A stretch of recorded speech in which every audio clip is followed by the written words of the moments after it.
দক্ষিণ কোরিয়ার 7 তরুণ যখন একসাথে পথ চলা শুরু করেছিলেন, কেউ ভাবেনি তারা একদিন হয়ে উঠবেন বিশ্বের সবচেয়ে জনপ্রিয় মিউজিক আইকন। 12 বছর পেরিয়ে সেই গল্প হয়েছে আরও বিস্তৃত, আরও সমৃদ্ধ, বর্ণময়।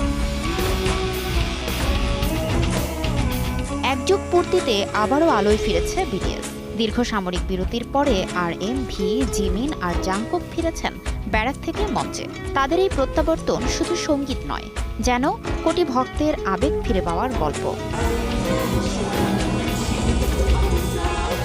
13 ও 14 জুন গিয়ঙ্গি প্রদেশের গোয়াং শহরে অনুষ্ঠিত হল 2 দিনব্যাপী বিটিএস ফেস্টা। 20টিরও বেশি থিম বুথ, আর তাতে অংশ নিয়েছে 1 লাখেরও বেশি বিটিএস প্রেমী। যেখানে কোরিয়ানদের সঙ্গে কাঁধে কাঁধ মিলিয়ে ছিল যুক্তরাষ্ট্র, ইউরোপ, এমনকি বাংলাদেশের ভক্তরাও।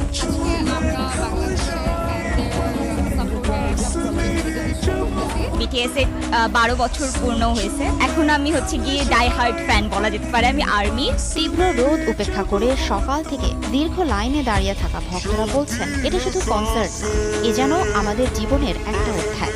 কারো কাছে বিটিএস মানে সাহস, কারো কাছে প্রেম, আবার কারো কাছে বেঁচে থাকার অনুপ্রেরণা।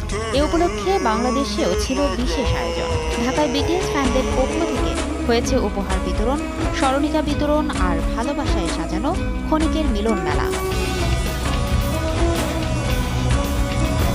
একযুগে বিটিএস পেরিয়েছে সুরের গণ্ডি, গড়েছে বিশ্ব সংস্কৃতির এক নতুন পরিভাষা। এ যেন শুধু ব্যান্ড নয়, একটি আবেগ, একটি আন্দোলন, একটি যুগান্তকারী অধ্যায়।